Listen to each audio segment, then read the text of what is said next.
بسم اللہ الرحمن الرحیم۔ فتح مکہ کے کچھ عرصہ بعد بنو تمیم کا ایک دفعہ بڑی شان و شوکت اور جاہلی ٹھاٹے کے ساتھ مدینہ منورہ آیا۔ یہ 70-80 آدمیوں پر مشتمل تھا اور اس میں قبیلہ کے بڑے بڑے روسا شعلہ بیان خطیب اور سہل البیان شاعر شامل تھے۔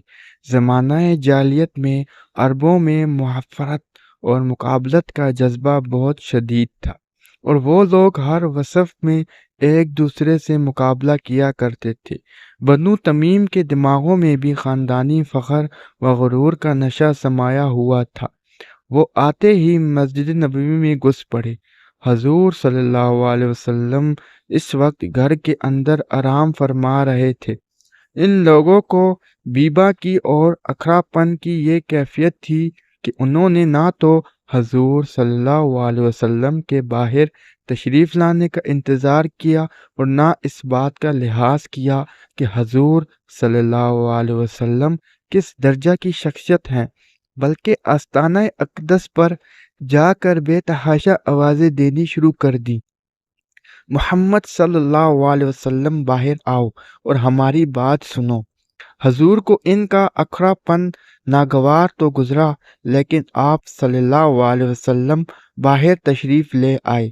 آپ چاہتے تو ان لوگ کو سخت سزا دے سکتے تھے، لیکن آپ صلی اللہ علیہ وسلم کی شان عفو و کرم دیکھیے کہ ان سے نہایت خندہ پیشانی سے ملاقات فرمائی۔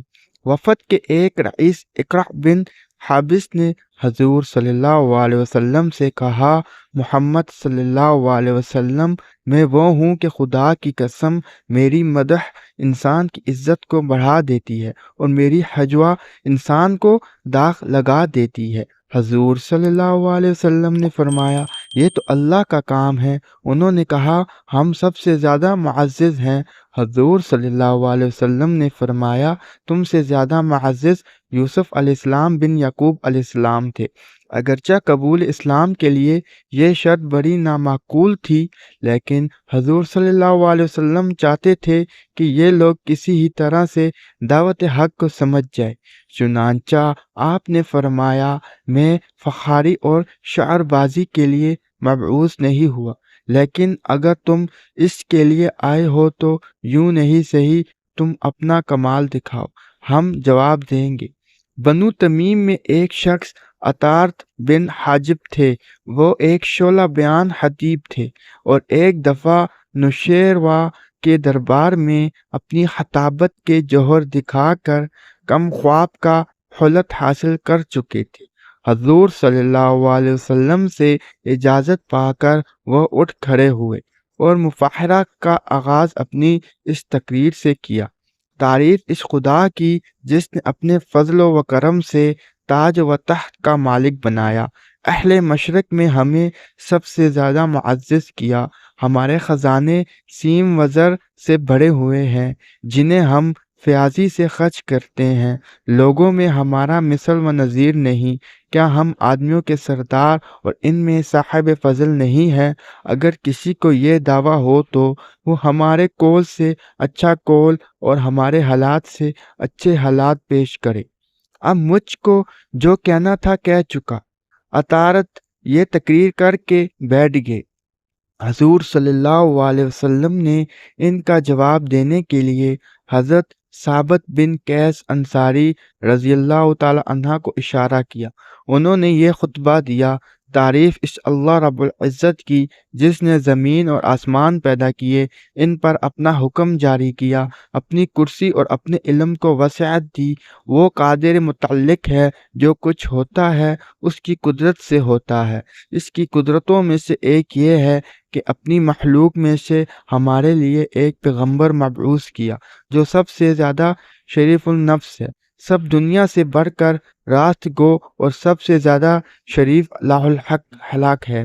پھر اس پیغمبر پر ایک کتاب نازل کی اور اپنی خلقت کا اسے امانت دار بنایا، اور وہی وہ شخص ہے جسے اللہ نے سارے علم سے برگزیدہ کیا۔ پھر اس نے لوگوں کو حق کی طرف بلایا تو اس کی قوم اور اقربا میں سے پہلے مہاجرین نے حق کو قبول کیا، جو نسب میں افضل ہیں، اور ان کے چہرے سب سے زیادہ روشن ہیں اور ان کے اعمال سب سے اچھے ہیں۔ پھر ان کے بعد سارے عرب میں سے ہم گروہ انصار نے دعوت حق پر لبیک کہا، لہٰذا ہم اللہ کے انصار اور اس کے رسول صلی اللہ علیہ وسلم کے وزیر ہیں، اور لوگ جب تک ایمان نہ لائیں اور لا الہ الا اللہ نہ کہیں ہم ان سے لڑتے رہیں گے، اور جو کوئی اللہ اور اللہ کے رسول کو ماننے سے انکار کرے گا ہم اس کے خلاف راہ خدا میں جہاد کریں گے، اور جہاد کرنا ہمارے لیے کوئی دشوار کام نہیں ہے۔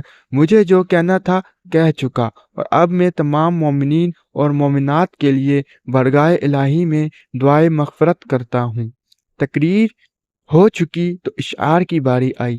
بنو تمیم کی طرف سے ان کے سحر البیان شاعر زبرقان بن بدر کھڑے ہوئے، اپنی قوم کی شان میں ایک پرزور قصیدہ پڑھا، جس میں خود ستائی، تعلی اور نحوت کے سو کچھ نہ تھا۔ ہم اس کے زور بیان اور فصاحت و بلاغت میں کوئی کلام نہ تھا۔ حافظ ابن حجر رحمۃ اللہ علیہ نے اصابہ میں لکھا ہے کہ زبرقان کے اشعار سن کر خود نبی کریم صلی اللہ علیہ وسلم نے فرمایا، بعض تقریروں میں جادو ہوتا ہے۔ زبرقان بیٹھے تو حضور صلی اللہ علیہ وسلم نے حضرت حسان بن ثابت رضی اللہ تعالی عنہ کو حکم دیا کہ وہ ان کا جواب دیں۔ حضرت حسان رضی اللہ تعالی عنہ کلیم صحن کے بادشاہ تھے۔ زمانہ جاہلیت میں شاہان غسان کے درباروں میں اپنے حسن کلام اور طاقت لسانی کا لوہا منوا چکے تھے۔